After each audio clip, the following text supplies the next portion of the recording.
there. Welcome to another exciting edition of the AAU Talks. We are showing live on the channel of the Association of African Universities. Today we are discussing a very important issue, which is higher education learner-centered teaching skills for the 21st century. I'll briefly introduce the guests on this show, but before we do that, let's go for a short break.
Welcome back from that short break. Before we go on to our discussion, for those who just joined, our topic for discussion today is higher education learner-centered teaching skills for the 21st century. We are trying to explore whether our lecturers, whether our professors, whether our doctors, whether our faculty in African higher education usually have the skill to transfer the knowledge, the hardcore knowledge that they know in their various fields to the students. And I'm joined to discuss this topic by Dr. Violet Makuku, who is a quality assurance specialist here at the Association of African Universities. And she's also the project officer for the HACA project. Welcome to the studio, Doc. Thank you, Felicia. So we know you are an expert in this field. What exactly does it entail? What exactly are we focusing on? We are just trying to focus on the professional aspect of teaching. Okay. Because, like you said, we have medical doctors who are teaching in the Faculty of Medicine. We also have agricultural specialists and lawyers and accountants who are teaching in the various faculties in the university. Mm-hmm. But having their professional qualification does not entail that they are very good or efficient and effective in transferring what they have to students in terms of knowledge and skills, as we shall discuss. Okay. So let's go back a bit. As part of the training to become a doctor or a professor or whatever, to be teaching in the universities, don't they acquire these skills from the very basic? I mean, from the part where they are training to also now take the position of lecturing. Doesn't it form part of their training to acquire those skills? If I'm a mechanical engineer at a professorial level, if I'm a medical doctor at a professorial level, as part of rising to that rank, doesn't it form part of their training to know the skills to impart their knowledge to students? Not necessarily, Felicia, because what we are talking of now is that we have as students, they start as university students themselves. And they are being taught about their professional area, how to become a good medical doctor, how to become a very good accountant. And some of them, or even when they are in the university, they are not saying they are going to become lecturers. No, they want to practice in their fields. But sometimes, due to circumstances, they end up in the universities. So within that, unless we are talking of something like science education, agriculture education, those people who have done degree programs with an education component, when you see education, it means those people, they had a double major. When they were doing their agriculture or when they were doing their medicine or engineering, they were also taught how to teach that to students. So now you find yourself in a lecturing position, even though ordinarily or initially it really wasn't your intention to become a lecturer, but you find yourself there, and then you don't have the skills. From your years of experience, can you tell us what the universities are doing for such people, and then we can look at the aspect of what the Association of African Universities is also doing to fill up those gaps as you've identified? When we look at the universities, for example, I have been a university lecturer for more than 15 years, and then a director of quality assurance with an education background. And when I checked my colleagues, and when I went out as an external assessor or a quality assurance expert in other universities, it was really pathetic, Felicia. You find out that the lecturers want to show that they know it all to the students. But they don't. That is not the whole essence of university education. They need to inculcate certain skills in students. And they should be able to do things more than teaching. You know, there are associated aspects like curricular review. So in that regard, what I've said to take you back on track is I designed a postgraduate diploma in tertiary education where we would include aspects of the course like quality assurance in higher education, where we would look at teaching skills in particular. What is it that you need to know? There are things which are called the educational foundations, philosophical foundations, psychological foundations, and sociological foundations of education. These are the masts that if you don't have an education background on how to teach, you need to know about these things. And also in that diploma, I included something like curriculum review and assessment, instruction, because all these things make up a complete teacher. But that is a diploma program. That is a diploma I'm wondering program. whether our professors and doctors would want to go and take a diploma. How has the experience been like? Because they would think we've gone past that stage, right? Thank you, Felicia. I think that is a very good question, because institutions are facing a lot of resistance from these professors and the lecturers, because they are still fighting back to say they can't do the postgraduate diploma in tertiary education because they have ACA, if it is accounts. In medicine, I don't know what they have, and this thing that... ACCA. Yes, yes, but that is not it. Even when you have that, you are just enhancing and dipping into your content knowledge. You are not yet on how to transfer effectively that knowledge to the students. That's why students continue to say, we feel they've got the knowledge and skills, but how to pass it on to us. Can I please just take this opportunity to show you this? Is a continental project that was done in Africa. It is called Tuning Africa. And it was also done in Middle East and North Africa.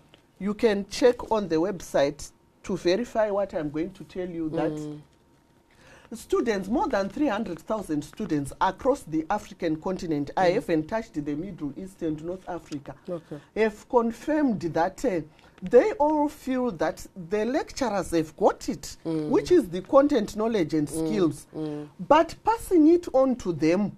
And it resulted in this program having a recommendation that there would be an online course to teach on teaching skills.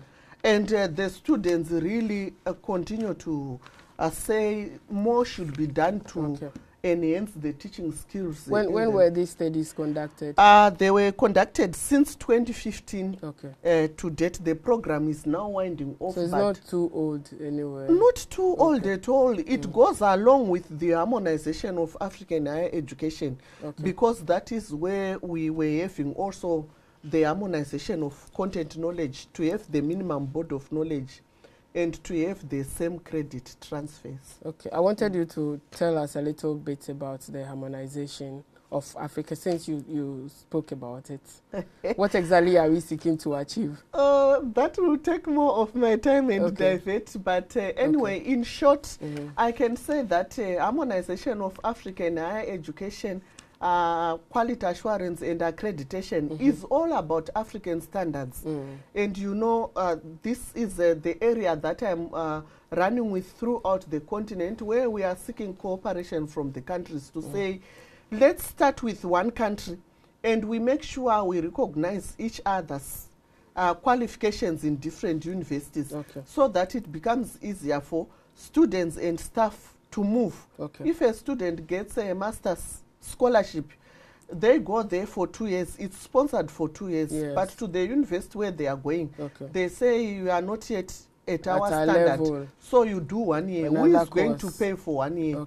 Nobody. It's so they lose the opportunities. For lecturers too, they are having this professorship or associate professor, but when they move to another university, they are told the journals you published, in the papers that you wrote, what, and so it's everything, and they are downgraded. So we need to have the same qualifications and frameworks that enable these transfers to be smooth.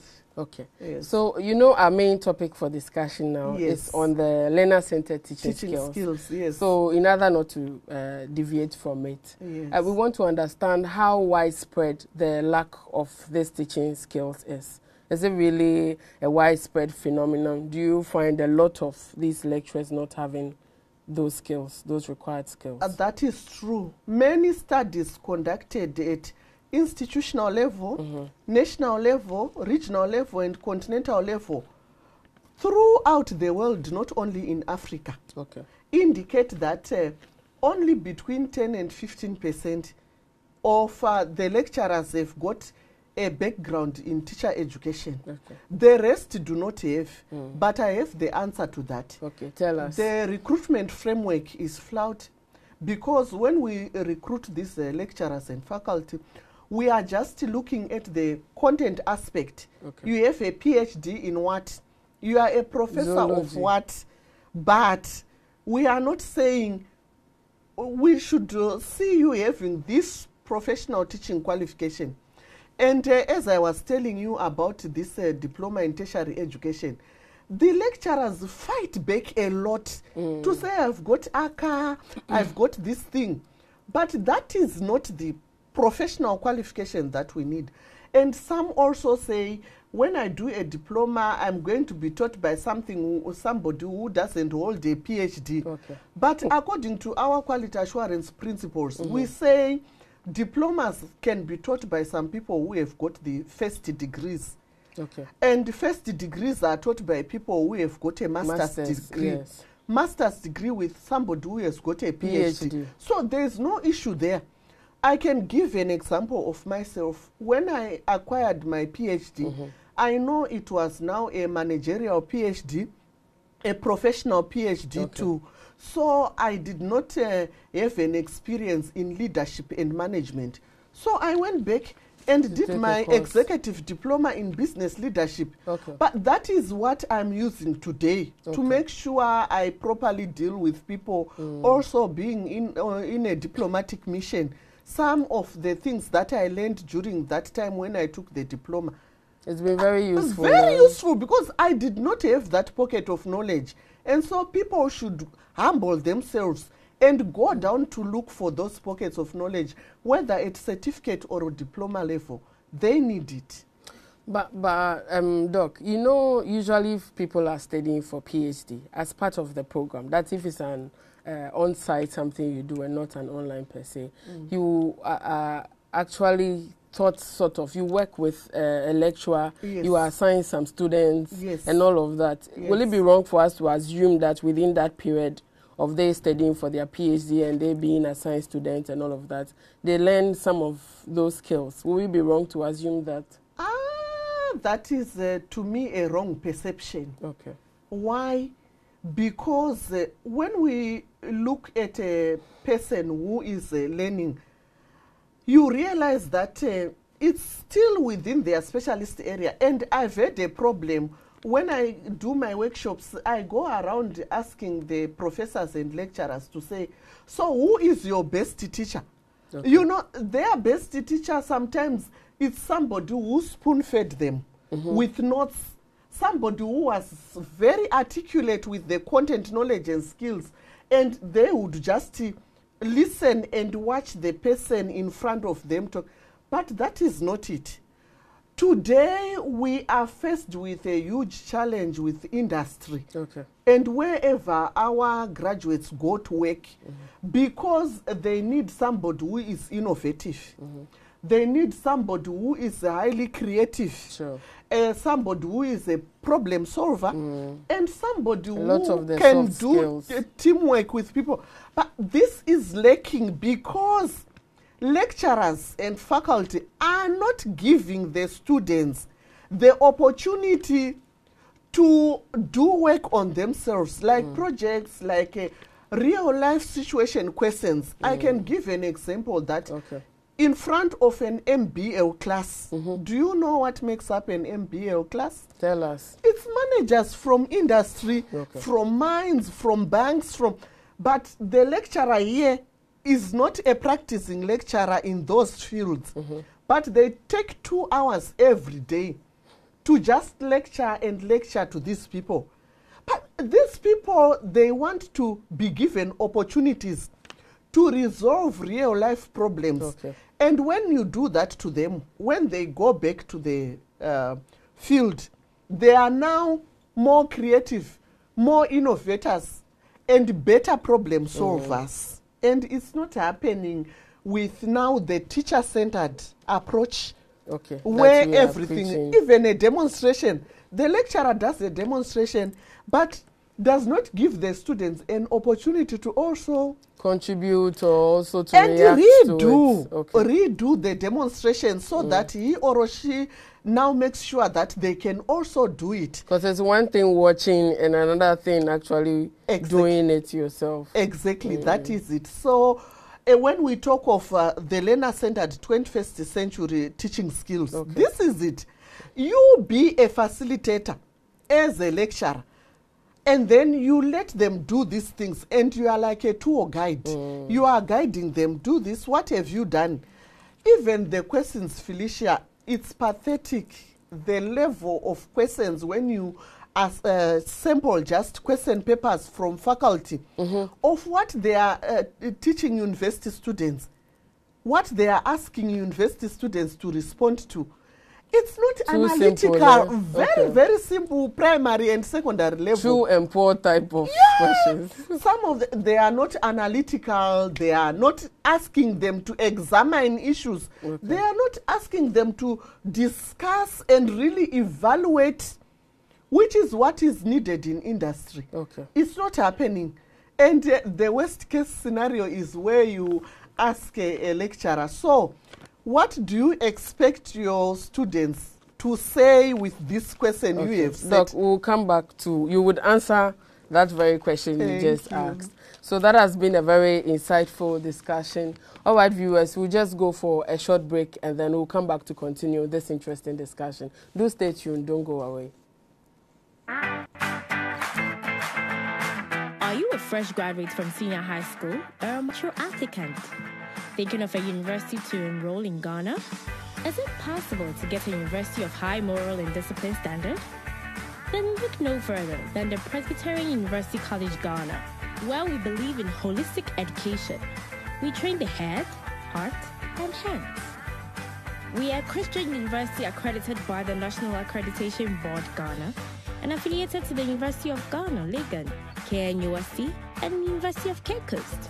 We offer instant employable programs such as physician assistantship, nursing, mathematics, rural and community development, environmental and natural resource management, business administration, social studies, business studies, information and communication technology, business economics, agribusiness, with experienced, innovative, and disciplined lecturers to take care of students' needs in a conducive environment.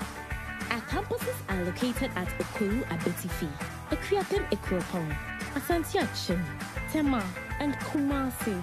Wondering how to apply to the school? It's simple.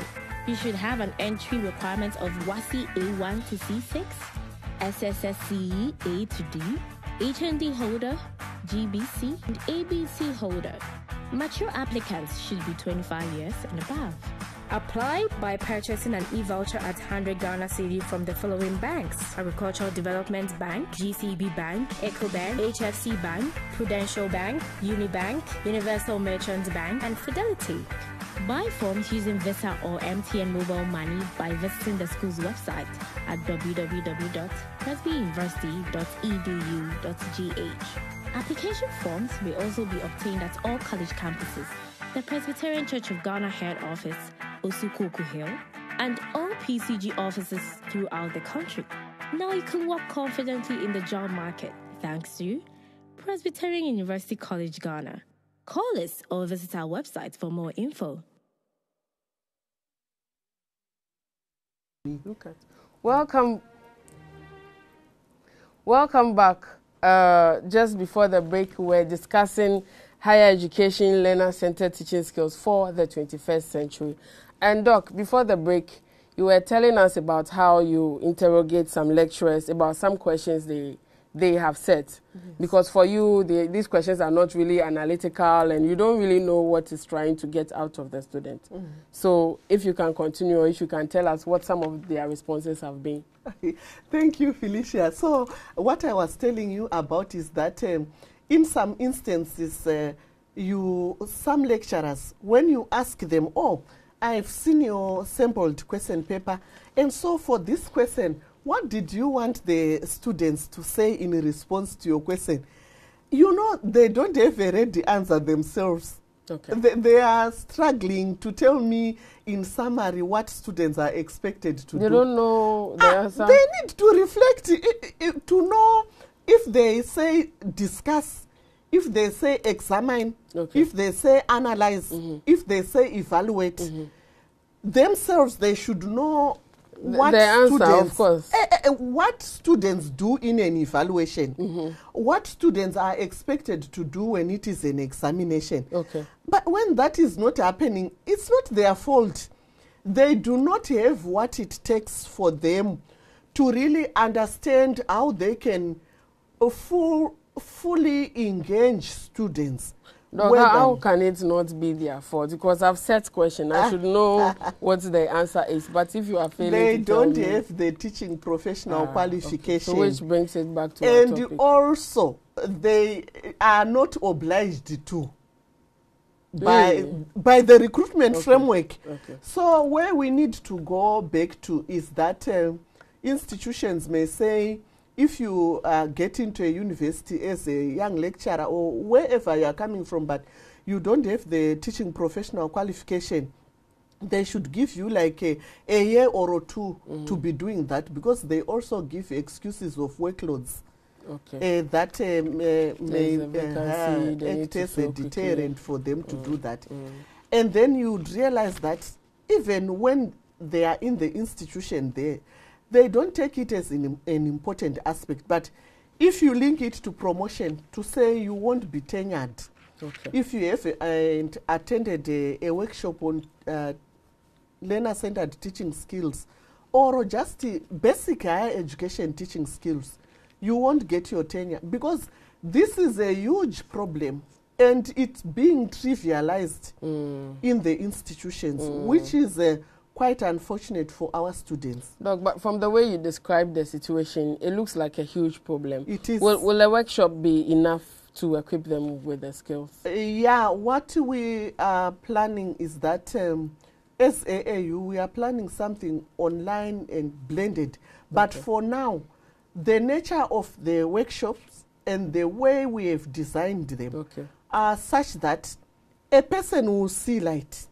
Okay. They will see the light, and we took the very basic and the foundations which will make them at the end of the 1 week training course see where they are, because it's full of practical activities which enable them to realize their challenges in teaching. Yes. But which means that AAU, as the mother organization for higher education in Africa, is doing something, right? Because you just mentioned some of them. Can you, because I wanted you to tell us what exactly AAU is doing to deal with this problem of the lack of the teaching skills on the part of the academia, people from academia. What is AAU doing? Oh yes, that is true. We are doing a lot.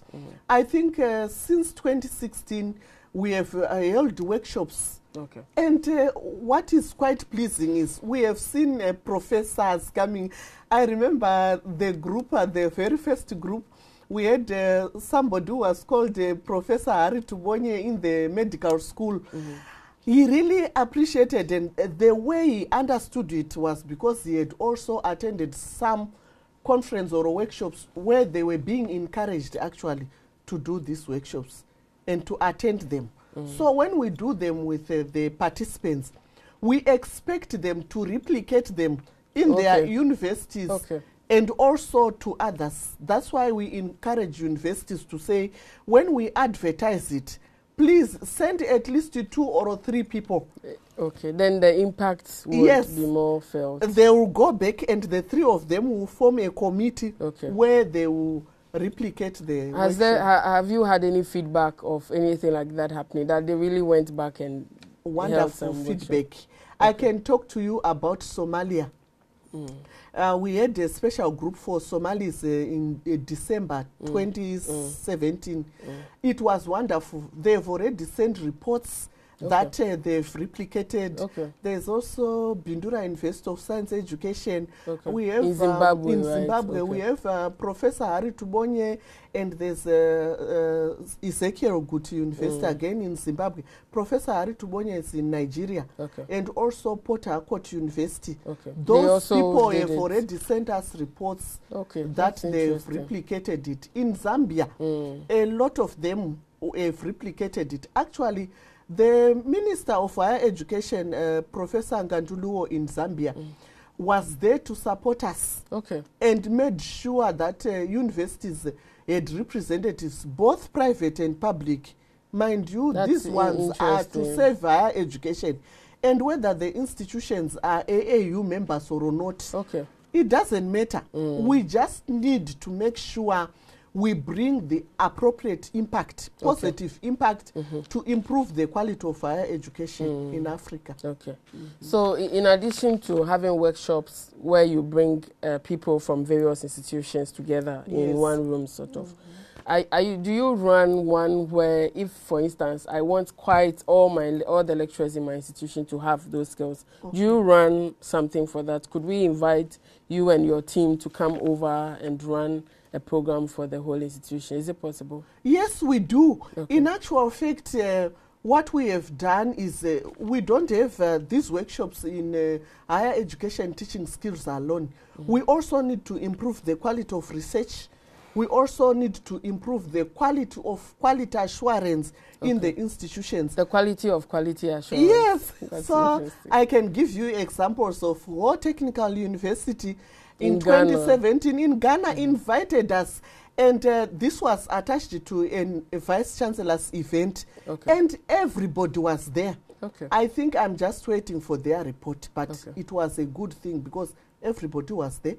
Again, with ABM University College in Botswana, a month ago we were there. It was an institutional thing, and it's cost effective too, because we are doing it for the whole institution, and what they are paying is what they could pay for 3 people. But true. I'm not discouraging them to say they should continue to send people out. But we can use both ways. Where we are doing it in another country, it's good for them to send people so that there's cross-pollination of ideas as we do a lot of practical activities and discussions. But internally as institutions, they are most welcome. So when is your next workshop? Can you tell us a bit about if you have any workshops planned for the rest of the year or even for next year? I think for now, I don't have any planned, but institutions can write to us as AAU. There are the contact details there. Makuku@aau.org. Makuku@aau.org. Or makuku@gmail.com. makuku@gmail.com. They can also use my WhatsApp number +233 263 129798. No, can you repeat the numbers again? Thank you. +233 263 129798. Our Secretary General is one person who has effective communication through WhatsApp. So to AAU, it's official communication and very effective and efficient. So you are most welcome. Don't think it's not official when you do it on WhatsApp. No, it's fine. It's fine. So Doc, tell us what we should expect if we attend these workshops you just spoke about. Thank you very much. Like I said, we have a lot of practical activities from the participants' experiences. Initially, we want to start talking about qualities of a good lecturer, and we go on to talk about their best teachers and their worst teachers, so that they really appreciate the existence of these things. And later on, we link it up with the real practical things and the way to go to effective teaching. So if we come from their own experiences to where we want to move to, they understand better. Then we have a special session that I love so much, where they get into groups and they formulate a lesson plan. They choose one person to teach that lesson. By that time, we will not have talked about a learner-centered teaching. So that takes place at the very beginning of the workshop? Yes. So that at the end, you can now compare, and then they themselves will be the judges, I guess. That is very true. Now we will move using what they've done as examples of what can be done better or what is best. But what is quite interesting is when they do the teaching, in most cases, it proves that they have the content knowledge, because they want to talk a lot. I know. And they are not giving others an opportunity to. It's quite interesting. And that's how we then move on with the corrective measure to say, now let's go into our foundations. I've talked of sociological, psychological, and philosophical foundations. With the theories in there, they start to realize that there are better ways of teaching which are more effective. And remember, we are dealing with adults in university. Exactly. Most of the lecturers assume that they don't know anything. Even for a new topic, remember, they are coming from a certain background. They are not living in a vacuum. And there's even internet and all of that. There's a lot of information. So that assumption that students don't know anything, it's a wrong assumption. They should start always by finding out what the students know, and they take them up from there. But let it all come from the students. Where they are found wanting, they come in. All right, Doc. So that has been Dr. Violet Makuku. Doc, I'll give you the camera for 1 minute. You just say your final words, and then we'll end the show. Thank you very much. My final words are that, ladies and gentlemen, in higher education, who teach in higher education, we really need the learner-centered teaching skills for the 21st century workshops, and also the educational teaching professional course, whether it is at a certificate or a diploma level. You need that because there's no way you can do effective curricular review. There's no way you can do effective teaching or effective assessment of students or setting up of questions without having this professional qualification. So they should humble themselves and go for it, because it's a pocket of knowledge that they need. Okay. Thank you very much. So that has been my excellent guest, who is an expert in the field of quality assurance. Her name is Dr. Violet Makuku, and our discussion today has been on learner-centered teaching skills for the 21st century, the need for staff in academia to actually have the skill to be able to transfer the knowledge that they have to the students. And she's also said that they should really humble themselves and go for, even if it's a diploma course, because we really need it to be able to impart the knowledge that we have to the students. Thanks for staying tuned, viewer, and we are very grateful that you were able to join us. Please feel free to join us with your comments on our Facebook channel at the Association of African Universities, and also via our Twitter channel at AAU_67. Thank you. This has been AAU Talks, and my name is Felicia Kuagbedzi. Do have a lovely day.